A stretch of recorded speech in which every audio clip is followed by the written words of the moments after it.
व्याख्यामुद्रां करसरसिजै पुस्तकं शङ्खचक्रे बिभ्रद्भिन्नस्फटिकरुचिरे पुण्डरीके निषण्णः अम्लानश्रीरमृतविशदैरंशभिप्लावयन् मामाविर्भूयादनकमहिमामानसेवागधीशः नमस्ते प्राणेश प्रणतविभवाय वनिमगाः नमस्वामिन्न रामप्रियतमनमन् गुरुगुण नमस्तुभ्यं भीमप्रबलतमकृष्णेष्ट भगवन् नमः श्रीमन्मध्वप्रदिश सुदृशन्नो जय जय श्रीगुरुभ्यो नमः नारायणं सुरगुरुं जगदेकनाथं भक्तप्रियं सकललोकनमस्कृतं च त्रैगुण्यवर्जितमजं विभुमाद्यमीशं वन्दे भवग्नम् अमरासुरसिद्धवन्द्यं नारायणं नमस्कृत्य नरं चैव नरोत्तमं देवीं सरस्वतीं व्यासं ततो जयमुदीरये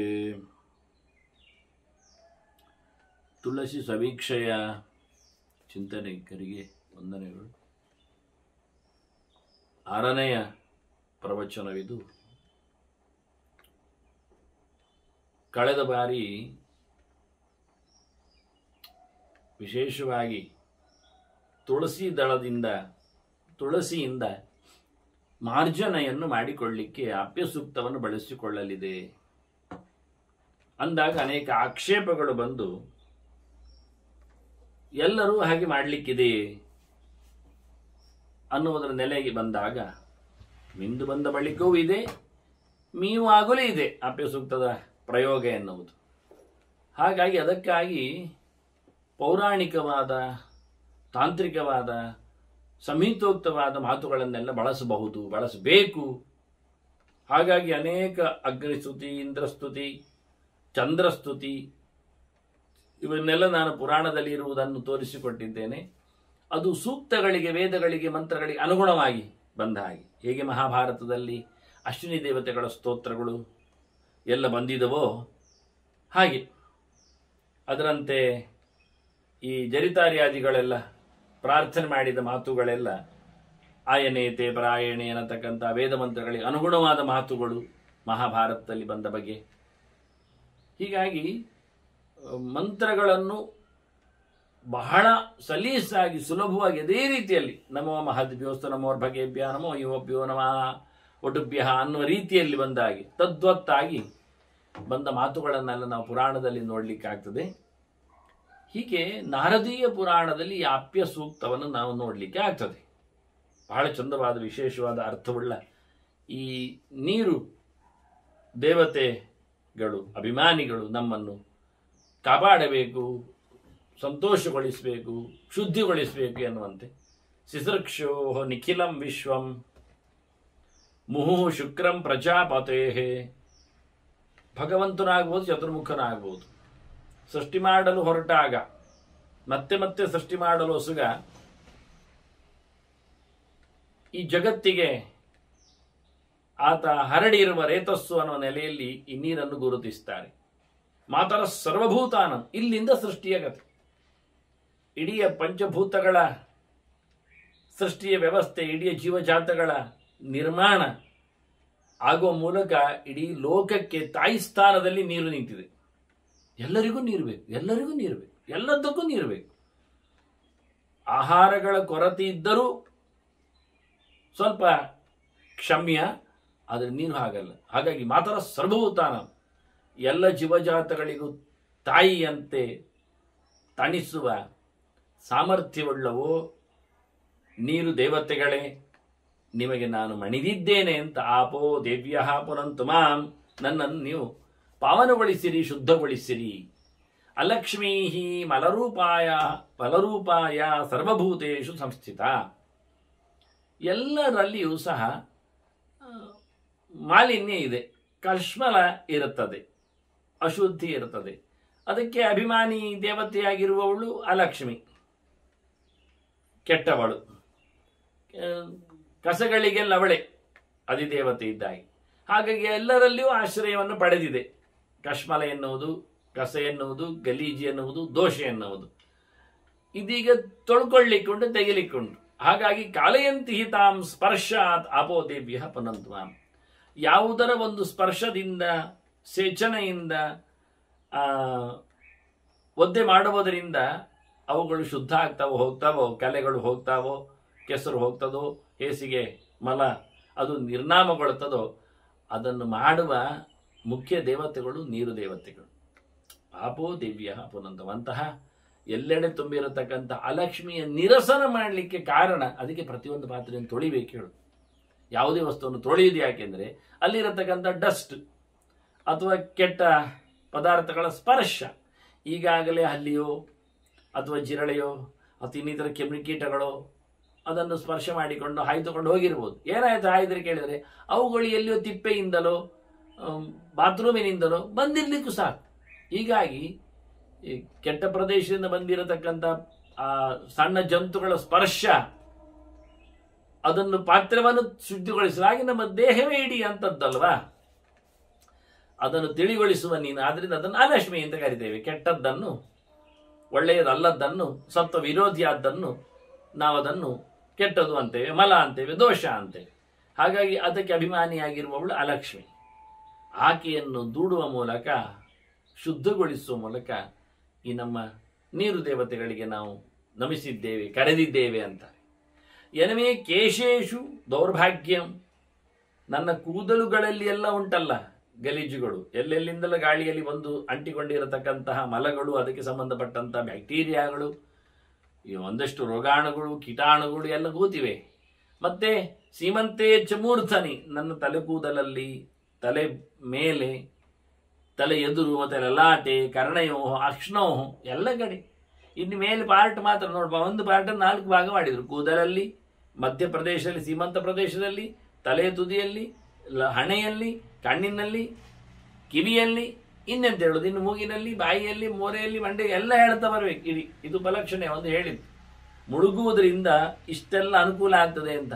ಕೂದಲುಗಳಲ್ಲಿದ್ದ ದೌರ್ಗಂಧ್ಯಗಳು, ಕೆಟ್ಟಾಂಶಗಳು ಎಲ್ಲ ಹೋಗ್ಲಿಕ್ಕೆ ಉಂಟು ಹೇಳಿಕ್ಕೋಸ್ಕರ ತಲೆ ಮೋರೆ ಎಲ್ಲ ಉಲ್ಲೇಖ ಮಾಡಿತ್ತು. ಕಣ್ಣು ಕಿವಿ ಎಲ್ಲ ಹೇಳಿದ್ದ ಹಾಗೆ. ಕೆಲವರು ಕಿವಿ ಮುಳುಗಬಾರದು ಅಂತ, ಕಣ್ಣು ಮುಳುಗಬಾರದು ಅಂತ ಹೋಗಿ ಕುತ್ತಿಗೆವರೆಗೆ ಮಾತ್ರ ಓಡಿ ಬರ್ತಾರೆ. ಅದಕ್ಕೋಸ್ಕರ ಇವರು ಹೇಳ್ತಾರೆ ಇಲ್ಲೆಲ್ಲ ತುಂಬಿರತಕ್ಕಂತಹ ಕೆಟ್ಟ ದೋಷಗಳೇನಿವೆ ಅದನ್ನೆಲ್ಲ ಕರ್ಣೆಯೋ ಅಷ್ಣೋ ಆಪಹ ತದ್ ಹಂತುವೋ ನಮಃ, ಅದನ್ನೆಲ್ಲ ಅದು ಸರಿಗೊಳಿಸಲಿ, ತೆಗೆದುಹಾಕಲಿ, ದೂರಗೊಳಿಸಲಿ, ಅಂತವರಿಗೆ ನನ್ನ ನಮಸ್ಕಾರ ಉಂಟು ಅಂತ ಪ್ರಾರ್ಥನೆ ಮಾಡುತ್ತಾರೆ. ಅಷ್ಟೇ ಅಲ್ಲದೆ ಮುಖ್ಯವಾಗಿ ಇವುಗಳು ಕೊಡುವಂತಹ ನಮಗೆ ಬಗೆಗಳೇನು ಕೇಳಿದೆ, ನೀರಲ್ಲಿ ಮುಳುಗುವ ಮೂಲಕ, ಸ್ನಾನ ನಿತ್ಯ ಮಾಡುವ ಮೂಲಕ ಆಯುಹು, ಆರೋಗ್ಯಂ, ಐಶ್ವರ್ಯಂ, ಐಪಕ್ಷ ಕ್ಷಯಂ, ಶತ್ರುಗಳ ನಾಶ, ಕೆಟ್ಟದರ ನಾಶ, ಆಲಸ್ಯಂ ಈ ಮನುಷ್ಯ. ನಾನು ಹೇಳಿದ್ದಲ್ಲ, ಬಹಳ ದೊಡ್ಡ ಶತ್ರು ನಮ್ಮದು ಯಾವುದು ಕೇಳಿದರೆ ಸೋಮಾರಿತನ. ಮಿಂದ ತಕ್ಷಣ ಅಲರ್ಟ್ ಆಗ್ತೇವೆ ನೋಡಿ, ಉತ್ಸಾಹ ಬರ್ತದೆ. ಅದರೊಟ್ಟಿಗೆ ಶುಭಂ, ಸಂತೋಷ, ಶಾಂತಿ, ಆಸ್ತಿಕ್ಯಂ, ಅಷ್ಟೆಲ್ಲ ಜ್ಞಾನಿಗಳು, ತಿಳಿದವರು, ದೇವತೆಗಳು ಮಿಂದಿಯದ್ದ ತೀರ್ಥ ಆದ್ರಿಂದ ಅಲ್ಲಿ ಮುಳುಗುವ ಮೂಲಕ ನಮಗೆ ದೇವರ ಮೇಲಿನ ಗಾಢ ಪ್ರಜ್ಞೆ ಜಾಗೃತ ಆಗ್ತದೆ, ಮೂಡುತ್ತದೆ. ವಿದ್ಯಾ ಭವತು ನಮಃ, ಅದರೊಟ್ಟಿಗೆ ಶುದ್ಧವಾದ ಜ್ಞಾನವೂ ಕೊಡಬೇಕು. ಅಂತಹ ನೀರಿನಲ್ಲಿರುವ ದೇವತೆಗಳು ನಿಮಗೆಲ್ಲ ನಾನು ಮಣಿದಿದ್ದೇನೆ ಅನ್ನುವ ಮೂಲಕ ಬಹಳ ಸುಂದರವಾಗಿ ನಾರದೀಯ ಪುರಾಣವು ನಮಗೆ ಆಪ್ಯ ಸೂಕ್ತವನ್ನು ಸ್ನಾನಗಳಲ್ಲಿ, ಪ್ರೋಕ್ಷಣೆಗಳಲ್ಲಿ ಮತ್ತು ಹೋದಾಗೆಲ್ಲ ನದಿ ಪಕ್ಕದಲ್ಲಿ ನಿಂತು ತೀರ್ಥವನ್ನು ಪ್ರೋಕ್ಷಣೆ ಮಾಡಿಕೊಂಡು ಪ್ರಾಶನ ಮಾಡುವಲ್ಲೆಲ್ಲ ಈ ಮಾತುಗಳು ಎಲ್ಲರಿಗೂ ಯಾವತ್ತು ಉಪಕಾರಕ್ಕೆ ಬರ್ತವೆ, ಇದನ್ನು ಚಿಂತನೆ ಮಾಡಲಿಕ್ಕೆ ಆಗ್ತದೆ ಅಂತಾರೆ.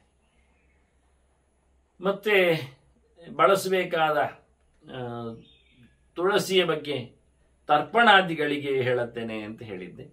ಪ್ರೋಕ್ಷಣೆಗೆ ಮಾತ್ರ ಅಲ್ಲದೆ ದರ್ಬೆ, ಎಳ್ಳು ಮುಂತಾದ ಪದಾರ್ಥಗಳು ಇದ್ದರೂ ಇಲ್ಲದಿದ್ದರೂ ಅನ್ನುವುದನ್ನು ಬಹಳ ಎಚ್ಚರದಲ್ಲಿ ಚಿಂತನೆಯಲ್ಲಿ ತರ್ತಾರೆ. ಇಲ್ಲದಿದ್ದರೂ ತುಳಸಿ ಬೇಕೇ ಬೇಕು ಅಂತ ಬ್ರಹ್ಮ ಸಂಹಿತೆಯ ಮಾತು. ವಾಸ್ತವವಾಗಿ ಅಭಾವೇ ಸರ್ವದೈವೇಶ, ಕುಶಕಾಶಾದಿಗಳ ಯಾವಾಗಲೂ ಏನು ಸಿಗದೇ ಹೋದ್ರು, ಭಾವೇ ಬಿಮುನಿ ಸತ್ತಮ, ಅದು ಸಿಕ್ಕಿದ್ದರು, ದರ್ಬೆ ಇದ್ದರೂ ತುಳಸಿ ಬೇಕೆ. ತುಳಸಿ, ಮಂಜರಿ, ಪತ್ರ, ಕಾಷ್ಟೇ ಶ್ವೇಕ ತರೇಣಮೈ ತರ್ಪಯೇತ್ ಅಂತಾರೆ. ತರ್ಪಣದಲ್ಲಿ ಬಳಸಿಕೊಳ್ಳುವಾಗ ದರ್ಬೆ ಇರಲಿ ಇಲ್ಲದಿರಲಿ ತುಳಸಿಯಂತೂ ಬೇಕೇ ಬೇಕು, ಅದರ ಸ್ಥಾನ. ತುಳಸಿ, ಮಂಜರಿ, ಮಂಜರಿ ಅಂದರೆ ಕೊರಳು, ಅದು ಹೂ ಬಂದದ್ದು. ಮಂಜರಿ ಇಲ್ಲ ಆದರೆ ತುಳಸಿ ಪತ್ರ, ಅದರ ಎಲೆ ಇಟ್ಕೊಳ್ಳಿಕ್ಕೆ. ಎಲೆ ಇಲ್ಲ ಅಂತ ಆದರೆ ಕಾಷ್ಟ ಅಂತಾರೆ, ಅದರ ಕಡ್ಡಿಯೂ ಆಗ್ತದೆ ನೋಡಿ. ಇದನ್ನು ಬಳಸಲಿಕ್ಕೆ ಸುಲಭ ಅಲ್ವಾ? ದರ್ಬೆಯ ಹೆಸರು ಹಿಡಿಯುವಂತೆ ತುಳಸಿ ಕಾಷ್ಟವನ್ನು ಹಿಡಿದುಕೊಂಡು ಯಾವ ಕಾಲದಲ್ಲಿ ತುಳಸಿ ಕಾಷ್ಟ ಲಭ್ಯ ಇರುತ್ತದೆ ತೆಗೆದಿಟ್ಟರೆ ಆಯಿತು.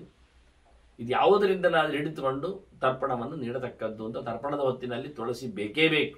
ಅದು ತುಳಸಿಯ ಹಿಡಿಯುವಿಕೆ ಕ್ರಮವನ್ನು ಕಳೆದ ಬಾರಿ ನಾನು 2 ಬೆರಳುಗಳ ನಡುವೆ ಹೇಳಿಕೊಟ್ಟಿದ್ದೆ, ವಾಸ್ತವವಾಗಿ ಎಲ್ಲಿದೆ ಅಂತ ಹೇಳಲಿಕ್ಕೋಸ್ಕರ. ಅದರೊಟ್ಟಿಗೆ ಮತ್ತೂ ಒಂದು ಮಾತು, ತೀರ್ಥದ ಒಟ್ಟಿಗೆ ತುಳಸಿ ಇರದಿದ್ದರೆ ತರ್ಪಣಕ್ಕೆ ಬೆಲೆ ಇಲ್ಲ ಹೇಳತಕ್ಕಂಥ ಮಾತನ್ನು ಅಲ್ಲಿಯೇ ಸಂಹಿತೆ ನಮ್ಮ ಮುಂದೆ ಸಾದರಪಡಿಸ್ತದೆ. ವಿನಾ ಶ್ರೀಪಾದ ಸಲಿಲಂ ತುಳಸಿ ಮಿಶ್ರಿತಂ ವಿನ. ದೇವರ ತೀರ್ಥ ಇಲ್ಲದಿದ್ದರೂ ತರ್ಪಣ ಆಗುವುದಿಲ್ಲ. ಮುಂದಿನ ತರ್ಪಣಗಳು ಪಿತೃತರ್ಪಣಾದಿಗಳು, ಬ್ರಹ್ಮಯಜ್ಞ ತರ್ಪಣ ಇದು ನಿತ್ಯ ಜಪದ ತರ್ಪಣ ಅಲ್ಲ. ಅಲ್ಲಿಗೆ ತೀರ್ಥ ಬೇಕೇ ಬೇಕು. ತೀರ್ಥ ಇಲ್ಲದಿದ್ರೂ ಆಗುವುದಿಲ್ಲ. ತುಳಸಿ ಮಿಶ್ರಿತ ವಿನ, ತುಳಸಿ ಇಲ್ಲದಿದ್ರೂ ಆಗುವುದಿಲ್ಲ. ತೀರ್ಥ ಉಂಟಲ್ಲ ತುಳಸಿ ಬೇಡ ಹೇಳಲಿಕ್ಕಿಲ್ಲ, ತುಳಸಿ ಉಂಟಲ್ಲ ತೀರ್ಥ ಬೇಡ ಹೇಳಲಿಕ್ಕಿಲ್ಲ. ದೇವರ ತೀರ್ಥದಿಂದಲೂ ತರ್ಪಣ, ನೀರಿನಿಂದಲೂ ತರ್ಪಣ. ನೀರಿಗೆ ತೀರ್ಥ ಹಾಕುವುದಲ್ಲ, ನೀರಿಗೆ ತುಳಸಿ ಹಾಕುವುದಲ್ಲ, ಕೈಯಲ್ಲಿ ಹಿಡಿದುಕೊಂಡು ತರ್ಪಣಗೊಳ್ಳಲಿಕ್ಕೆ. ನೈವ ತೃಪ್ಯಂತಿ ಪಿತರಃ ಕೋಟಿ ತೀರ್ಥ ಜಲ ಇರಬಿ. ನೀವೊಂದೊಮ್ಮೆ ತುಳಸಿ ಹಿಡಿದು ತರ್ಪಣ ಕೊಡದಿದ್ರೆ, ತೀರ್ಥವನ್ನು ಹಾಕಿಕೊಳ್ಳುವುದಿಲ್ಲ ಆದರೆ, ತರ್ಪಣದಲ್ಲಿ ಇಟ್ಟುಕೊಳ್ಳುವುದಿಲ್ಲ ಆದರೆ, ನೀವು ಬೇರೆ ಯಾವುದೇ ಹರಿಯುವ ನೂರಾರೇನು ಲಕ್ಷಗಟ್ಟಲೆ ಅಲ್ಲ, ಕೋಟಿಗಟ್ಟಲೆ ತೀರ್ಥದ ನೀರನ್ನು ತಂದು ಬೇಕಾದರೂ ತರ್ಪಣ ಕೊಡಿ, ಪಿತೃಗಳಿಗೆ ಸೇರುವುದಿಲ್ಲ ಅಂದ್ರೆ. ಪಿತೃಗಳಿಗೆ ಸೇರುವಂತೆ ನಾವು ಮಾಡಬೇಕಾದ್ರೂ ನಮ್ಮ ಕರ್ಮ ಅಲ್ವಾ, ನಮಗಿಷ್ಟವಾಗುವುದು ಮಾಡುವುದಲ್ಲಲ್ಲ. ಹಾಗಾಗಿ ನೀವು ತುಂಗೆ ತನ್ನಿ, ಅಥವಾ ನೀವು ಭದ್ರೆಯನ್ನು ಕರೀರಿ, ಅಥವಾ ಕಪಿಲೆಯನ್ನು ಹೇಳಿ, ಅಥವಾ ಇನ್ನು ಯಾವುದೇ ಸ್ವರ್ಣಾಳನ್ನು ಸಹ ಬರಮಾಡಿಸಿಕೊಳ್ಳಿ.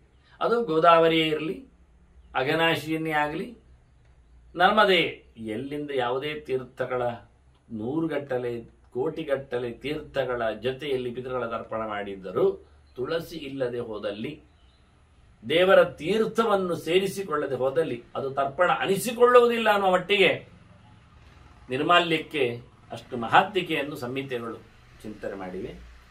ಇದು ಒಂದು ಮುಖದ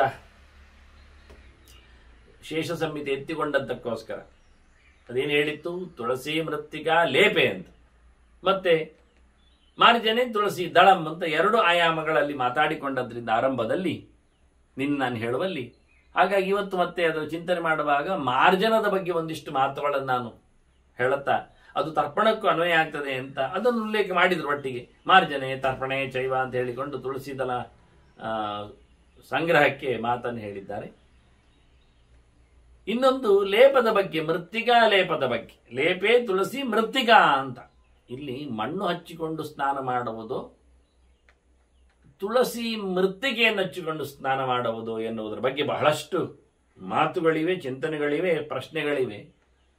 ಮಣ್ಣಿನ ದೇಹವನ್ನು ಮಣ್ಣಿನಿಂದ ತೊಳಿಬೇಕಾದ್ರಿಂದ ಕೆಂಪು ಮಣ್ಣನ್ನಿಟ್ಟುಕೊಂಡು, ಈಗ ಮೃತ್ ಸಂಗ್ರಹ ಅಂತ ಹೇಳಿಕೊಂಡು ಚಾತುರ್ಮಾಸ್ಯದಲ್ಲಿ ಮೃತ್ತಿಕಾ ವಿಸರ್ಜನ ಎಲ್ಲ ಮಾಡ್ತಾರಲ್ಲ, ಅದು ನಿಜವಾಗಿ ಆ ಮಣ್ಣು ಒಟ್ಟು ಮಾಡಿದ್ದು ಯಾಕೆ ಏನು ಅಂದರೆ, ಅದು ಕೈಕಾಲು ತೊಳಿಲಿಕ್ಕೆ, ಅದು ಮಲಮೂತ್ರ ವಿಸರ್ಜನೆ ನಂತರದ ಕ್ರಿಯೆಗೆ, ಮೃಚ್ಛೌಚಕ್ಕೆ. ನಾನಿಲ್ಲಿ ಹೇಳ್ತಾ ಇರುವುದು ಸ್ನಾನಕ್ಕೆ ಹಾಕಿಕೊಳ್ಳತಕ್ಕಂಥ ಮೃತ್ತಿಗೆಯ ಕತೆ. ಸ್ನಾನ ಆಗುವ ಮುಂಚೆ ಮೃತ್ತಿಗೆ ಹಚ್ಚಿಕೊಂಡು ಸ್ನಾನ, ಮೃದಾ ಸ್ನಾನಂ ಅಂತ ವಾಕ್ಯ ಉಂಟಲ್ಲ, ಇದು ಸ್ನಾನ ಆಗುವಾಗ ಮೈಗೆ ಹಚ್ಚಿಕೊಳ್ಳುವ ಮಣ್ಣು. ಅದು ಎಲ್ಲಿದ್ದು, ಹೇಗೆ? ಆಚಾರ್ಯರು ಸಹ ಉದ್ರತೇತಿ ಮೃದಾ ಲಿಪ್ಯ ಅಂತ ಹೇಳಿ ಉಲ್ಲೇಖ ಮಾಡ್ತಾರೆ. ನಿಜವಾಗಿ ಮಂತ್ರ ಸಹಿತವಾಗಿ ಅದರ ಚಿಂತನೆಯನ್ನು ಕೊಡ್ತಾರೆ. ಆದರೆ ಈ ಮಣ್ಣಿನ ಕಥೆ ಎಲ್ಲಿದ್ದು, ಹೇಗೆ? ಶುದ್ಧವಾದ ಎಲ್ಲಿಯೋ ನೆಲದ ಮಣ್ಣು ತರುವುದು ಹಾಗೂ ಕಾಣುತ್ತದೆ ಹೇಳುವ ವಾಕ್ಯಗಳು ನೋಡಿದಾಗ. ಇಲ್ಲ, ತುಳಸಿ ಬುಡದಿಂದ ಆ ಮಣ್ಣನ್ನು ಸಂಗ್ರಹ ಮಾಡಬೇಕು ಅನ್ನೋದರ ಬಗ್ಗೆ. ಈಗ ಕೈಕಾಲು ಶುದ್ಧ ಮಾಡಿಕೊಳ್ಳಿಕ್ಕೋಸ್ಕರ ತುಳಸಿ ಮಣ್ಣು ಬೇಡ, ಅದು ಬೇಡ ಹೇಳಿದ್ದಾರೆ. ಆದರೆ ಸ್ನಾನಕ್ಕಾಗುವಾಗ ಇದು ಸ್ನಾನದ ಕಟ್ಟತ್ತು. ತುಳಸಿ ಮೃತ್ತಿಕಾ ಲೇಪೆ ಅಂತ ಶೇಷ ಸಂಹಿತೆ ಮೈಗೆ ತಿಕ್ಕಿಕೊಳ್ಳಿಕ್ಕೆ ಅಂತ ಹೇಳಿಬಿಟ್ಟಿದೆ. ಈಗ ಮೃತ್ತಿಗೆಯಿಂದ, ಮಣ್ಣಿನಿಂದ ಪುಂಡ್ರಧಾರಣೆ ಅಲ್ಲ ಇಲ್ಲಿ ವಿಷಯ, ಅದೊಂದು ವಿಷಯ ಉಂಟು. ಮತ್ತೆ ಅನೇಕ ಬಗೆಯಿಂದ ಪುಂಡ್ರಧಾರಣೆ ಮಾಡಿಕೊಳ್ಳಿಕ್ಕೆ ಉಂಟು. ಸ್ನಾನಕ್ಕಿಂತ ಮೊದಲು ತುಳಸಿಯ ಮೃತ್ತಿಗೆಯಿಂದ, ಸ್ನಾನಾನಂತರದಲ್ಲಿ ಕೃಷ್ಣ ಮೆಟ್ಟಿದ ಗೋಪಿ ಇಂದ, ಆನಂತರ ಪೂಜಾನಂತರದಲ್ಲಿ ದೇವರಿಗೆ ಹಾಕಿರತಕ್ಕಂತಹ ಗಂಧದಿಂದ, ಆನಂತರ ಹೋಮ ಹವನಗಳಾದ ಬಳಿಕ ಮತ್ತೆ ಭಸ್ಮದಿಂದ, ಇದೆಲ್ಲ ಕಡೆಯಲ್ಲಿಯೂ ಪುಂಡ್ರಧಾರಣೆ, ಊರ್ಧ್ವ ಪುಂಡ್ರಧಾರಣೆ. ಮತ್ತೆ ಭಸ್ಮವನ್ನು ಹೇಳಿದ ತಕ್ಷಣ ಭಸ್ಮದಲ್ಲಿ ಅಡ್ಡ ಬಳಿಬೇಕು ಅಂತ ಹೇಳಲಿಲ್ಲ ಅವರು. ಭಸ್ಮದಲ್ಲಿ ಪುಂಡಧಾರಣೆ, ತಿಲಕಧಾರಣೆ ಬಗ್ಗೆ ಅದು ಸ್ಥಾನ ವಿಶೇಷಗಳನ್ನು ಹೇಳುತ್ತಾರೆ ಹೇಗೆ ಎಲ್ಲಿ ಅಂತ. ಹೀಗೆ ಪ್ರತ್ಯೇಕವಾಗಿ ಹೇಳಿಕೊಂಡದ್ದು ಕಾಣುವ ಮೂಲಕ ಮೃತ್ತಿಗೆಯಲ್ಲಿ ಹಚ್ಚಿಕೊಳ್ಳುವುದೇನು ಬಂತು, ಇಲ್ಲಿ ಏನು ಬಂತು, ತುಳಸಿ ಮೃತ್ತಿಗೆ ಲೇಪೆ ಅಂತ ಬಂದಿದೆ ಅಲ್ಲ. ಹಾಗಾಗಿ ಇಲ್ಲಿ ಕೆಲವು ಜಿಜ್ಞಾಸೆಗಳ ಚಿಂತನೆಗಳು, ಇಲ್ಲಿ ಸಹ ಎರಡೆರಡು ಅಂಶಗಳು. ಹೇಗೆ ತುಳಸಿ ಮಣಿ ಮಾಲೆಯನ್ನು ಹಾಕ್ಕೊಳ್ಳಬೇಕು ಅಂತ ಹೇಳುವುದರಲ್ಲಿ ಏನೆಲ್ಲ ಒಂದಿಷ್ಟು ಚಿಂತನೆಗಳು ಇನ್ನು ಬಾಕಿವೆ ಅಂತ ಹೇಳಿದ್ದೇನೆ. ಮತ್ತೆ ನಾಳೆ ಸೇರಿದಾಗ ಅದರ ಚಿಂತನೆಯನ್ನು ಕೊಡುತ್ತೇನೆ. ವಾಸ್ತವವಾಗಿ ಮಾಲಾಧಾರಣೆ ಬಗ್ಗೆ, ಇಲ್ಲಿ ಈಗ ಮೃತ್ತಿಕ ಆಲೇಪನದ ಬಗ್ಗೆ, ಮೈಗೆ ಹಚ್ಚಿಕೊಳ್ಳುವುದರ ಬಗ್ಗೆ ಎರಡು ರೀತಿಯ ಮುಖಗಳಿವೆ. ಹೊರಗಿನ ಮಣ್ಣು, ತುಳಸಿ ಮಣ್ಣು, ಎರಡನ್ನು ಮಾತಾಡಿಸಲಿಕ್ಕೆ ಪ್ರಮಾಣಗಳ ಚಿಂತನೆ ಇದೆ. ಅದನ್ನು ಹೇಗೆ ಸಾಧ್ಯಗೊಳಿಸುವುದು ಎನ್ನುವುದರ ಬಗ್ಗೆಯೂ ಚಿಂತನೆ ಮಾಡುವ ದೃಷ್ಟಿಯಿಂದ ಆದಾಯ ತುಳಸಿ ಮೂಲ ಮೃತ್ತಿಕಾ ಮಂತ್ರ ಸಂಯುತಾಂ ಅನ್ನೋದಾಗಿ ಅತ್ರಿ ಸ್ಮೃತಿಗಳು ಸ್ಪಷ್ಟವಾಗಿ ತುಳಸಿ ಮೂಲ ಮೃತ್ತಿಕೆಯನ್ನೇ, ತುಳಸಿ ಮೂಲ ಅಂದ್ರೆ ಬುಡದಲ್ಲಿರತಕ್ಕ ಮಣ್ಣನ್ನು ಎತ್ತಿಕೊಂಡು ಅದು ಮಂತ್ರ ಸಂಯುತಾಂ. ಇಲ್ಲಿ ಹೇಳತಕ್ಕಂಥ ಅನೇಕ ಕಡೆಯಲ್ಲಿರತಕ್ಕಂಥ ಮಂತ್ರಗಳು ಕೇಳಿದ್ರೆ ಉದ್ಧೃತ ಶಿವರಾಹೇಣ ಅಂತ ಆಚಾರ್ಯ ಎನ್ನುವುದನ್ನು ಉಲ್ಲೇಖ ಮಾಡಿದ್ದಾರೆ, ಉದ್ಧಾರ ಮಾಡಿದ್ದಾರೆ. ಮತ್ಸ್ಯ ಪುರಾಣದಲ್ಲಿ ಬರ್ತದೆ, ವರಾಹ ಪುರಾಣ ಹೇಳುತ್ತದೆ, ಮಹಾನಾರಾಯಣ ಉಪನಿಷತ್ತಿನಲ್ಲಿ ಕಾಣಲಿಕ್ಕೆ ಬರ್ತದೆ, ಪದ್ಮಪುರಾಣದಲ್ಲಿ ಒಂದು ಬಗೆಯಲ್ಲಿ ಬಂದಿದೆ, ಗರುಡ ಪುರಾಣವು ತೋರಿಸಿಕೊಡ್ತದೆ, ಲಿಂಗ ಪುರಾಣದಲ್ಲಿ ವಿಶೇಷಾಂಶಗಳು ಕಾಣುತ್ತವೆ. ಹೀಗೆ ಅನೇಕ ಪುರಾಣಗಳಲ್ಲಿ ಈ ಮಂತ್ರಗಳು ಉದ್ಧಾರಗೊಂಡಿವೆ. ಬೇರೆ ಬೇರೆ ಪದಗಳಲ್ಲಿ, ಚಿಂತನೆಗಳಲ್ಲಿ ನಾನು ಇದನ್ನೆಲ್ಲ ಮಂತ್ರಗಳನ್ನೆಲ್ಲ ನಾನು ಸಂಧ್ಯಾ ಸಮೀಕ್ಷೆಯಲ್ಲಿ ಕೊಟ್ಟಿದ್ದೇನೆ. ಕೆಲವು ಪಾಠಾಂತರಗಳ ಚಿಂತನೆಯನ್ನು ನೀಡಿದ್ದೇನೆ ಕೆಲವು. ಹಾಗಾಗಿ ನಾನು ಇಲ್ಲಿ ಮಂತ್ರಗಳನ್ನು ಕೊಡುವುದಿಲ್ಲ, ಹೇಳೋದಿಲ್ಲ. ನಮಗೆ ಅದು ಮುಖ್ಯ ಅಲ್ಲ. ಇಲ್ಲಿ ನಮಗೆ ಬೇಕಾದ್ದು ಮೃತ್ತಿಕೆಯ ಉಪಯೋಗ, ಅದು ತುಳಸಿಯ ಕಾಲಿಮಣ್ಣ ಅನ್ನುವುದರ ಬಗ್ಗೆ ಯೋಚನೆ ಬಂದಾಗ ಸ್ಪಷ್ಟವಾಗಿ ಅತ್ರಿಗಳು ಹೇಳುವಲ್ಲಿ ತುಳಸಿ ಮೃತ್ತಿಕಾ ಮೂಲ ಮೃತ್ತಿಕಾ ಆದಾಯ ಅಂತಲೇ ಹೇಳುತ್ತಾರೆ. ಈ ಮಂತ್ರವನ್ನು ಅಲ್ಲೇ ಬಳಸುವಂತ ತಿಳಿಸ್ತಾರೆ ಅವರು, ಮಂತ್ರ ಹೇಳಲಿಕ್ಕುಂಟು ಅಂತ. ಮಹಾಭಾರತ ಮಾತಾಡಿದಾಗ ವೇದವ್ಯಾಸರು ಶೌಚದ ಬಗ್ಗೆ, ಸ್ನಾನದ ಬಗ್ಗೆ ತಿಳಿಸಿಕೊಟ್ಟಾಗ ಸ್ಪಷ್ಟವಾಗಿ ಮೃತ್ಯೈವ ಶುದ್ಧ ದೇಹಸ್ಥ ಗೋಶಕರನ್ ಮೂತ್ರಮೇಮಚ ಏತೈಹಿ ಸಮ್ಮಾರ್ಜಯೇತ್ ಕಾಯಂ ಅಂಬಸಾಚ ಪುನಃ ಪುನಃ ಅಂತ. ದೇಹವನ್ನು ಶುದ್ಧಗೊಳಿಸುವಲ್ಲಿ ನೀರಿನ ಕಥೆಯಂತೆ ಮಣ್ಣಿನಿಂದಲೂ. ಎಲ್ಲಿಯ ಮಣ್ಣು? ಶುದ್ಧ ದೇಶಸ್ಥ. ಕೇಳಿಕೊಳ್ಳಿ ವೇದವ್ಯಾಸರ ಶಬ್ದ ಹೇಗುಂಟು ಅಂತ, ಮಹಾಭಾರತದ ಮಾತು. ಶುದ್ಧ ದೇಶದಲ್ಲಿರತಕ್ಕ ಮಣ್ಣು, ಪರಿಶುದ್ಧವಾದ ದೇಹ ಅಂದ್ರೆ ಅದು ವಲ್ಮೀಕಾದಿಗಳಾಗಬಾರದು, ಮತ್ತೆ ಯಾವುದೋ ಶಕರನ್ನು ಮಲ ಇತ್ಯಾದಿಗಳ ಸಂಪರ್ಕಕ್ಕೆ ಆಗಬಾರದು, ಪಾತ್ರೆ ತೊಳೆದದ್ದೆಲ್ಲ ಆಗಬಾರ್ದು ಹೇಳಲಿಕ್ಕೋಸ್ಕರ ನದಿ ತೀರದ್ದೆಲ್ಲ ಆಗುವುದಿಲ್ಲ, ಕೆಲವು ಗದ್ದೆದ್ದೆಲ್ಲ ಸರಿ ಇಲ್ಲ. ಹೀಗೆಲ್ಲ ಶುದ್ಧ ದೇಶದಲ್ಲಿ ಇರತಕ್ಕ ಮಣ್ಣು ಅಂತ ಆಚಾರ್ಯ ಹೇಳುವ ಮೂಲಕ ಒಂದು ಶಬ್ದವನ್ನು ಬಳಸಿದ್ರು. ಇದರಿಂದ ನಾವು ತುಳಸಿ ಮೂಲ ಮೃತ್ತಿಕೆ ಎನ್ನುವ ಅರ್ಥವನ್ನು ತರಬೇಕಾಗಿಲ್ಲ ಅಂತ ಕಾರಣವಾಗಿ ಆಗಿದೆ. ಇರ್ಲಿ, ಅದನ್ನ ಮೃತ್ಯೈವ ಶುದ್ಧ ದೇಶಸ್ಥ ಗೋ ಶಕರತ್ ಸೆಗಣಿ ಮೂತ್ರಮೇವಜ ಗೋಮೂತ್ರ ಏತೈ ಸಂಮಾರ್ಜೇತ್ಕ, ಇದರಿಂದ ಮೈಯನ್ನು ತಿಕ್ಕಿಕೊಳ್ಳಬೇಕು. ಆನಂತರ ಅಂಬಸಾಚ, ನೀರಿನಿಂದ ಮತ್ತೆ ಮತ್ತೆ ನೀರಿನಿಂದ ತೊಳ್ಕೊಳ್ಳಿಕ್ಕೆ ಉಂಟು ಅಂತ. ಆದ್ರಿಂದ ಮಣ್ಣು ಇಲ್ಲಿ ತೊಳ್ಕೊಳ್ಳುವ ಕಾರ್ಯದಲ್ಲಿ ಬಂದಿದೆ. ಹಾಗಾಗಿ ಮಣ್ಣಿನ ದೇಹಕ್ಕೆ ಮಣ್ಣಿನಿಂದ ಅದಕ್ಕೆ ತಿಳಿ ಶುದ್ಧಿ ಅಂತ ಅರ್ಥ ಆಯ್ತು, ಒಂದು ದೃಷ್ಟಿಯಿಂದ ಆಗ್ತದೆ. ಶುದ್ಧವಾದ ಕೆಂಪು ಮಣ್ಣಿನ ಪೌಡರ್ನಿಂದ ಮೈಗೆ ಚೆನ್ನಾಗಿ ಪೇಸ್ಟ್ ಮಾಡಿಕೊಂಡು ಹಚ್ಚಿದ್ರೆ ಸಾಬೂನಿನಂತೆ ಆಗ್ತದೆ, ಚರ್ಮ ರೋಗಗಳು ಬರುವುದಿಲ್ಲ, ಒಳ್ಳೆ ರೀತಿಯಾದ ಆತನಿಗೆ ಆರೋಗ್ಯ ಬರ್ತದೆ. ಇದರಿಂದ ಶುದ್ಧ ಇದೆ ಎನ್ನುವ ಲೆಕ್ಕ ಸರಿ, ಮಂತ್ರ ಹೇಳಿದ್ದಾರೆ ಎನ್ನುವುದರಿಂದ ಮಂತ್ರದ ಪವರ್ ಇದೆ, ಆದರೆ ವಸ್ತುವಿನಲ್ಲಿ ವೈಶಿಷ್ಟ್ಯ ಇಲ್ಲ. ಅದೇ ತುಳಸಿಯ ಬುಡದ್ದು ಮಣ್ಣಾಗಿದ್ರೆ ಅದರಲ್ಲಿ ಹೆಚ್ಚು ಶಕ್ತಿ ಇತ್ತು, ದೇವತಾ ಸನ್ನಿಧಾನ ಇರ್ತದೆ. ಆದ್ರಿಂದ ವೇದವ್ಯಾಸರು ಹೇಳುವಾಗ ಶುದ್ಧ ದೇಶ ಅಂದ್ರೆ ತುಳಸಿ ವನ ಅಂತ ಯಾಕೆ ಅಲ್ಲ ಹೇಳಲಿಲ್ಲ ಅವರು? ಶುದ್ಧ ದೇಶ ಎನ್ನುವುದು ತುಳಸಿಯ ಬೆಳೆಸಿದ ಜಾಗ ಅಂತ ಅರ್ಥ ಮಾಡಬಹುದಲ್ಲ. 100 ತುಳಸಿ 10 ತುಳಸಿ ಗಿಡಗಳಿದ್ರೆ ಆ ಜಾಗಗಳ ಮಣ್ಣನ್ನು ತೆಗೆಯುವುದು ಶುದ್ಧ ದೇಶ. ಅದು ಯಾರು ಸಹ ಕೈ ತೊಳೆದದ್ದಲ್ಲ, ಕಾಲು ತೊಳೆಯುವುದಿಲ್ಲ, ಬಾಯಿ ಉಗುಳುವುದಿಲ್ಲ, ಬೇರೆ ಪ್ರಾಣಿಗಳಿಗೆಲ್ಲ ಪ್ರವೇಶ ಇರುವುದಿಲ್ಲ. ಆದ್ರಿಂದ ಅದು ಶುದ್ಧ ದೇಶ. ಹಾಗಾಗಿ ಇದನ್ನು ಪರ್ಯಾಯವಾಗಿ ಶುದ್ಧ ದೇಶ ಹೇಳುವ ಮೂಲಕ ತುಳಸಿಯ ಬುಡವನ್ನು ಗುರುತಿಸಿದಾಗ ಆಯ್ತು.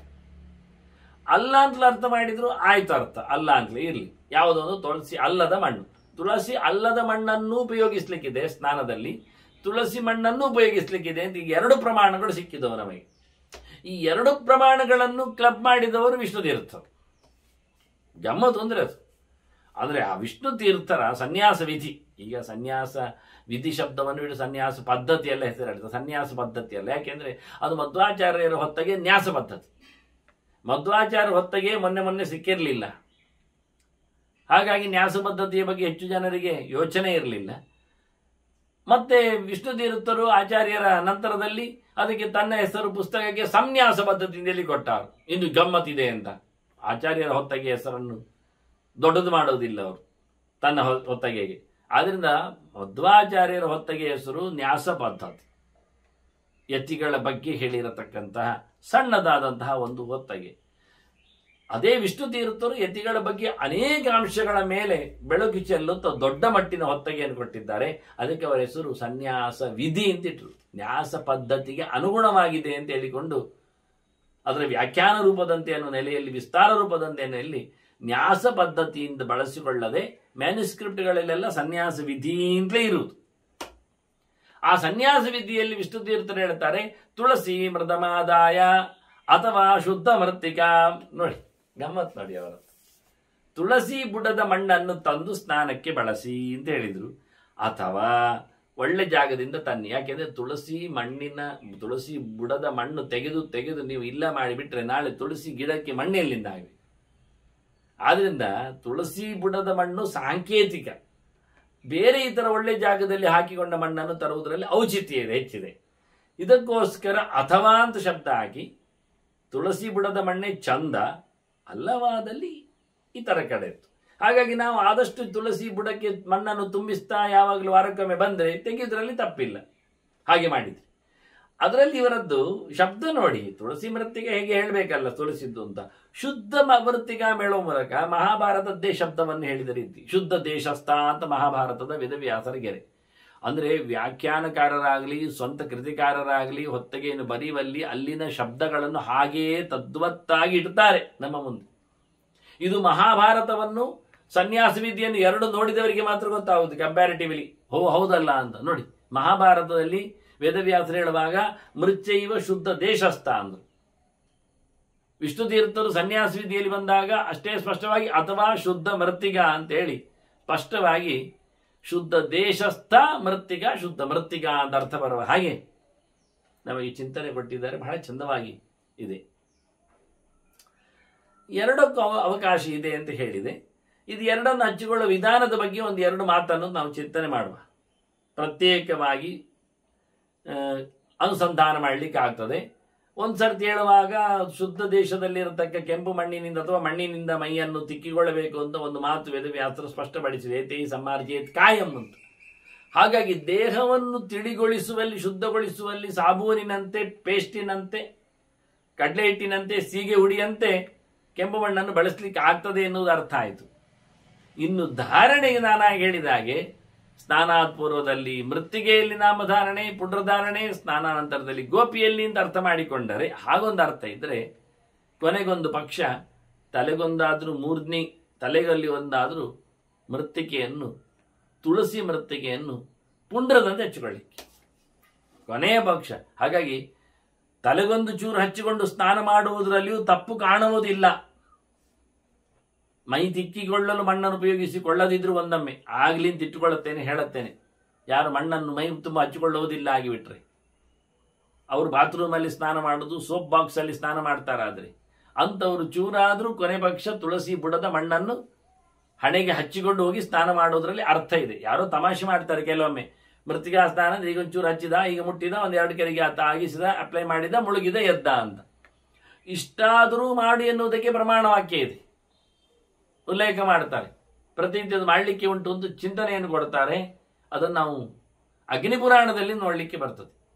ಸ್ನಾತ್ವಾಚಮ್ಯ ಮೃದಾ ದೇಹಂ ಮಂತ್ರೈರಾಲಿಪ್ಯ ಕಲ್ಪತೆ. ಅದಕ್ಕೂ ಮುಂಚೆ ಮೈಗೆ ಹಚ್ಚಿಕೊಳ್ಳುವುದರಲ್ಲಿ ಅಗ್ನಿಪುರಾಣ ಮಾತಾಡಿದರೆ ಬೃಹತ್ ಬ್ರಹ್ಮ ಸಂಹಿತೆ ಹೇಳುವಾಗ ಮೂರ್ಧ್ನಿ ಅಂತ ಶಬ್ದವನ್ನು ಬಳಸಿಬಿಡ್ತದೆ.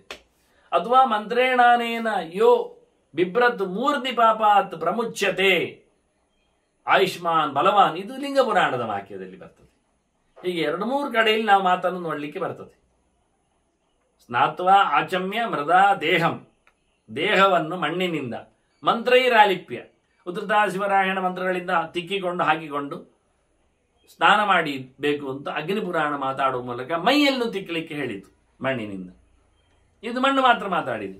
ಮಂತ್ರೇಣಾನೇನೆಯೋ ಬಿಭ್ರತ್ ಮೂರ್ಧ್ನಿ ಪಾಪಾತ್ ಪ್ರಮುಚ್ಯತೆ, ತಲೆಯಲ್ಲಿ ಹಚ್ಚಿಕೊಂಡ್ರೆ ಧಾರಣೆ ಮಾಡಿದ್ರೆ, ಇದು ಧಾರಣೆ ಮಾಡಲಿಕ್ಕೆ ಆ ವರಾಹ ಓರೆದಾಡಿಯಿಂದ ಎತ್ತಿದ ಈ ನೆಲ ಅಂತ ಅರ್ಥ ಮಾಡ್ತಾ ಅದನ್ನು ನಾನು ಹಚ್ಚಿಕೊಳ್ತೇನೆ, ತಲೆಯಲ್ಲಿ ಮೆತ್ತಿಕೊಳ್ಳುತ್ತೇನೆ ಅಂತ ಹೇಳಿಕೊಂಡು ಹಚ್ಚಿಕೊಳ್ಳುವ ಮೂಲಕ ಎಲ್ಲ ಪಾಪದಿಂದ ಬಿಡುಗಡೆಯನ್ನು ಪಡಿತಾನೆ ಅಂತ ಲಿಂಗಪುರಾಣ ಉಲ್ಲೇಖ ಮಾಡ್ತದೆ. ಬರುವಾಗ ಏನು ಹೇಳ್ತದೆ? ಆಯುಷ್ಮಾನ್ ಬಲವಾನ್ ಧನ್ಯ ಪುತ್ರ ಪೌತ್ರ ಸಮನ್ವಿತ ಕ್ರಮಾದ್ಭುವಿ ದಿವಂ ಪ್ರಾಪ್ಯ ಕಲ್ಪಾಂತೆ ಮೋದತೆ ಸುರೈ. ಇಲ್ಲಿ ಬದುಕಿದಾಗ ಒಳ್ಳೆಯ ಆಯುಷ್ಯ, ಒಳ್ಳೆಯ ಆರೋಗ್ಯ, ಒಳ್ಳೆಯ ದಾರ್ಢ್ಯ, ಒಳ್ಳೆಯ ಸಂಪತ್ತು, ಒಳ್ಳೆ ಸಿರಿವಂತಿಕೆ, ಒಳ್ಳೆ ಮಕ್ಕಳು ಮೊಮ್ಮಕ್ಕಳು, ಇವರೆಲ್ಲರ ಜೊತೆಯಲ್ಲಿ ನೆಲದಲ್ಲಿ ಬಹಳಷ್ಟು ಸ್ವರ್ಗದ ಹಾಗೆ ಇಲ್ಲಿ ಬದುಕಿ ಮತ್ತೆ ಸ್ವರ್ಗವನ್ನು ಉತ್ತಮ ಲೋಕವನ್ನು ಖಂಡಿತವಾಗಿ ಆತ ಮತ್ತೆ ಪಡೆದು ದೇವತೆಗಳಿಂದ ಸಂಭ್ರಮಿಸ್ತಾನೆ ಅಂತ ಹೇಳಿ ಲಿಂಗಪುರಾಣ ತಲೆಯ ತುದಿಯಲ್ಲಿ ಹಚ್ಚಿಕೊಳ್ಳಬೇಕಾದ ತುಳಸಿ ಮೃತ್ತಿಗೆ ಬಗ್ಗೆ ಎಚ್ಚರವನ್ನು ನಮಗೆ ಕಲ್ಪಿಸಿಕೊಟ್ಟಿದೆ. ಆದ್ದರಿಂದ ಇದು ಒಂದು ಕ್ರಮವೇ. ಇನ್ನೊಂದು ಹೇಳುವಾಗ ಈ ದೇಹವನ್ನು ತಿಕ್ಕಿ ತೊಳಿಲಿಕ್ಕೆ ಮಣ್ಣು ಬೇಕು ಅಂದಾಗಿ ದೇಹದ 12 ಮಲಗಳನ್ನು ಸ್ಟೇಟ್ಮೆಂಟ್ ಮಾಡಿದ್ದಾರೆ, ಕೊಟ್ಟುಬಿಟ್ಟಿದ್ದಾರೆ ಹೇಗಿರ್ತದೆ ಅಂತ. ನೋಡಿ, ಒಂದೆರಡು ಮಲ ಅಲ್ಲ, ಅತ್ಯಂತ ಮಲಿನಕ್ಕಾಯ ಅಂತ ಹೇಳುವಾಗ ಸ್ನಾನದಿಂದಲೇ ಅದರ ಪರಿಶುದ್ಧಿ ಅಂತ ಹೇಳುವಲ್ಲಿ ಎಷ್ಟು ಬಗೆಯಿಂದ ನಮ್ಮಲ್ಲಿ ಮಾಲಿನ್ಯ ನೋಡ್ಬೋದು. ಕೊಳಕಿರ್ತದೆ ಕೇಳಿದರೆ ಹೊಸ ಶುಕ್ರಂ ನೆತ್ತರು ಬರಬಹುದು, ಆನಂತರ ಒಳಗಿನ ರಸಿಕೆಗಳೆಲ್ಲ ಇರಬಹುದು, ಅಸೃಕ್ ವೀರ್ಯಗಳು, ಅಸೃಕನ್ನೇ ಎತ್ತರು, ಶುಕ್ರಂ ಅಂದರೆ ವೀರ್ಯ, ಹೊಸ ಶುಕ್ರಂ, ಅಸೃಕ್, ಮಜ್ಜ, ಮ್ಯಾರೋಸು, ಮೂತ್ರ ವಿಟ್, ಮೂತ್ರ ಮತ್ತೆ ಮಲ, ಕರ್ಣವಿಟ್, ಕಿವಿಯ ಮಲ, ಕಿವಿಯಿಂದ ಹೊರಗೆ ಆಗ್ತದೆ, ನಕಾಹ ಉಗುರು, ಉಗುರು ಸಂಧಿಗಳಲ್ಲಿ, ಶ್ಲೇಷ್ಮ ಮೂಗಿನಿಂದ ಬರುವಂಥದ್ದು, ಕಣ್ಣೀರು ಅಶ್ರು, ಆನಂತರ ದೂಷಿಕ ಕಣ್ಣಿನ ಮಲ, ಪುಕ್ಕಳು ಅಂತೇವೆ ನಾವು ಕೆಲವೊಮ್ಮೆ ಕಣ್ಣಿನಲ್ಲಿ ಬರುವಂಥದ್ದು, ಸ್ವೇದಾಹ ಇನ್ನು ಸ್ವೆಟ್ಟಿಂಗ್ ಬೆವರು, ದ್ವಾದಶೈತೆ ನೃಣಾಮಲ 12 ಮನುಷ್ಯರಲ್ಲಿ ದೇಹದಲ್ಲಿ ಸೃಷ್ಟಿಯಾಗತಕ್ಕಂತಹ ಕೊಳಕುಗಳಿವೆ. ನೋಡಿ, ಇದೆಲ್ಲ ಬೆವರು ಅದು ಕಿವಿಯಲ್ಲಿ ಬರುವುದಲ್ಲ, ಕಿವಿದ್ದು ಕಣ್ಣಿನಲ್ಲಿ ಇರುವಂಥದ್ದಲ್ಲ, ಕಣ್ಣಿನದ್ದು ಮೂಗಿನದ್ದಲ್ಲ, ಮತ್ತೆ ಬಾಯಿಯಲ್ಲಿ ಇರತಕ್ಕ ಜೊಲ್ಲು ಅದು ಮತ್ತೆ ಬೇರೆ. ಹೀಗಾಗಿ ಇವೆಲ್ಲವನ್ನು ಪ್ರತ್ಯೇಕವಾಗಿ ಗುರುತಿಸಲಿಕ್ಕೆ ಬರ್ತದೆ ಮಲಮೂತ್ರಗಳ ಹಾಗೆ. ಇದು ತ್ಯಾಜ್ಯಗಳು, ಹೇಸಿಗಳು, ವಾಸನೆಗಳು, ಗಲೀಜುಗಳು, ಅಶುದ್ಧಗಳು. ಈ 12 ಮಲದಿಂದ ಅವನು ಶುದ್ಧನಾಗಲಿಕ್ಕೆ ಮೈಯಲ್ಲಿ ಆತ ಮಣ್ಣಾಗಲಿಕ್ಕೆ ತೇಷಾಂಚಾತ ವಿಶುದ್ಧರ್ಥಂ ಸ್ನಾನ ಮೃದ್ ಗೋಮಯಾಂಬಸ, ಮಣ್ಣಿನಿಂದ, ಗೋಮಯದಿಂದ, ಮೂತ್ರದಿಂದ, ನೀರಿನಿಂದ ಎಲ್ಲ ಸ್ನಾನ ಮಾಡಿ ಶುದ್ಧ ಮಾಡಿಕೊಳ್ಳಿಕ್ಕೆ. ಅದೇಗೆ ಮಂತ್ರೈ ತೀರ್ಥೋದಕೈ ಕುರಿಯಾತ್ ಪ್ರತ್ಯಹಂ ಭಗವತ್ವರಹ. ನೋಡಿ, ಭಗವಂತನ ಚಿಂತನೆ ಮಾಡ್ತಾ ಮಾಡಲಿಕ್ಕೆ. ಹಾಗಾಗಿ ಭಗವಂತನ ಚಿಂತನೆ ಬರಬೇಕಾದ್ರೆ ಅದು ತುಳಸಿ ಮೃತ್ತಿಗೆ ಪ್ರಶಸ್ತವಾಗಿರುತ್ತದೆ. ದೇವರು ವೃಂದವನದಲ್ಲಿ, ತುಳಸಿ ವೃಂದವನದಲ್ಲಿ ಯಾವತ್ತು ಸನ್ನಿಧಾನವನ್ನು ಪಡೆದಿರುತ್ತಾನೆ ಅನ್ನೋ ನೆಲೆಯಲ್ಲಿ ಬಹಳ ಚಂದವಾಗಿ, ಅಂದರೆ 2 ಅಂಶಗಳು, ಏನಾದರೂ ಸ್ವಲ್ಪ ಆದರೂ ಒಂದೊಮ್ಮೆ ತಲೆಗೆ ಹಚ್ಚಿಕೊಳ್ಳಿಕ್ಕಾದರೂ ತುಳಸಿ ಬಿಡದೆ ಕೈ ಹಾಕಿ ಹೋಗಿ ಅನ್ನುವುದು ಸತ್ಯ. ಅದರ ಬಳಿಕ ಹಟ್ಟಿಯಿಂದ ಗೋವನ್ನು ದರ್ಶನ ಮಾಡುತ್ತಾ ಗೋಮಯನ್ನು ಹಿಡ್ಕೊಂಡು ಹೋಗುವುದು ಸರಿ.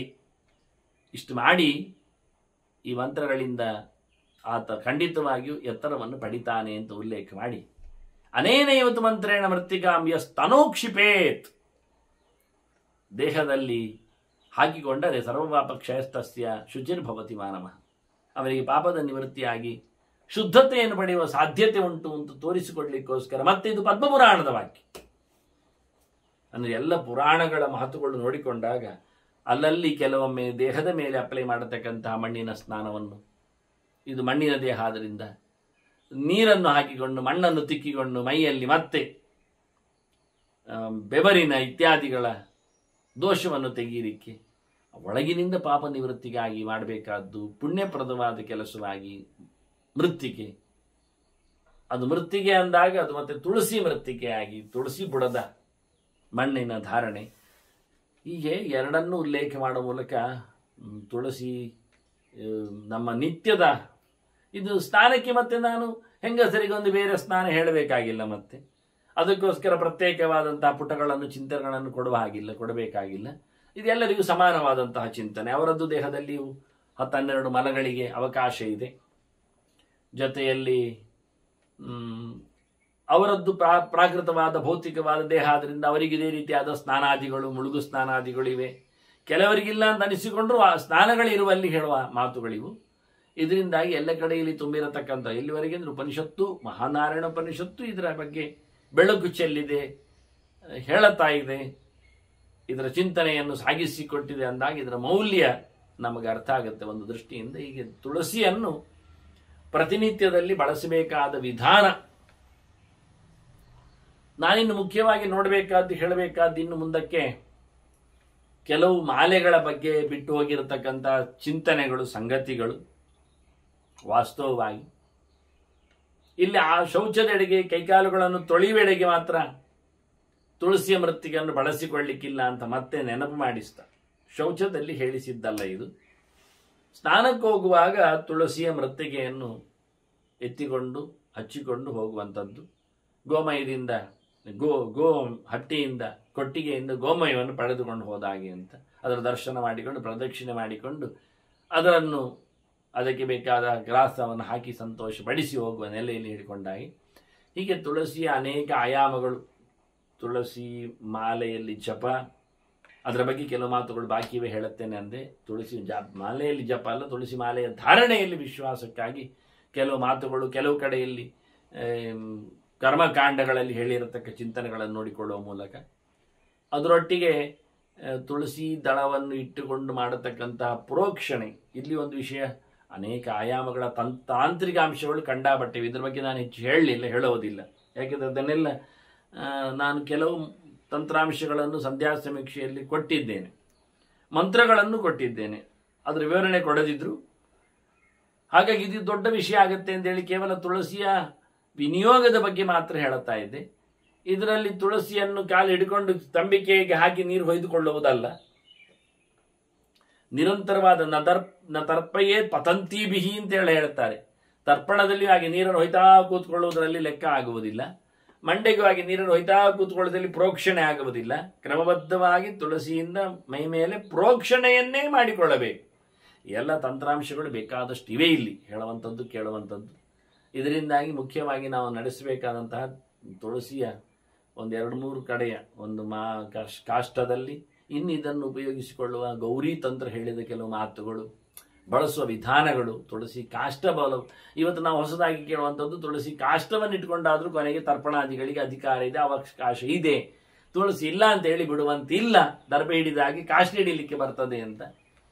ಈಗ ಅಲ್ಲಿವರೆಗಿನ, ಎಲ್ಲಿವರೆಗೆ ಅಂದ್ರೆ ಮಣ್ಣು, ತುಳಸಿ ಮಣ್ಣಿನಿಂದಲೂ ಆಗ್ತದೆ ಅನ್ನುವರ ಮಟ್ಟಿಗೆ ಕೆಲವು ಪ್ರಮಾಣಗಳು ನಮ್ಮನ್ನು ಮಾತಾಡಿಸ್ತವೆ. ಹೀಗಾಗಿ ಇನ್ನು ಉಳಿದ ಚಿಂತನೆಯಲ್ಲಿ ತುಳಸಿ ಮಾಲೆಯ ಧಾರಣೆಯ ಕಾಂಪ್ಲಿಕೇಟೆಡ್ ಕೇಸಸ್ಗಳು, ಅದರ ಬಗ್ಗೆ ಕೆಲವು ಪ್ರಮಾಣಗಳು, ಮಾತುಗಳು, ಚಿಂತನೆಗಳು, ಅದನ್ನು ನೋಡ್ತಾ ಮತ್ತೆ ಇದೇ ಪ್ರಕರಣದಲ್ಲಿ ಬಂದಿರತಕ್ಕಂತಹ ತಂತ್ರದ ಕೆಲವು ಶ್ಲೋಕಗಳನ್ನು, ಮಾತುಗಳನ್ನು, ಪ್ರಮಾಣಗಳನ್ನು ಕೆಲವು ಹೊಸ ಆಯಾಮಗಳಲ್ಲಿ ಅನುಸಂಧಾನಕ್ಕೆ ತರುವ. ಅದರ ನಂತರದಲ್ಲಿ ಕೊನೆಗೆ ತುಳಸಿ ದೇವಿಯನ್ನು ನಾವು ನೋಡಬೇಕು.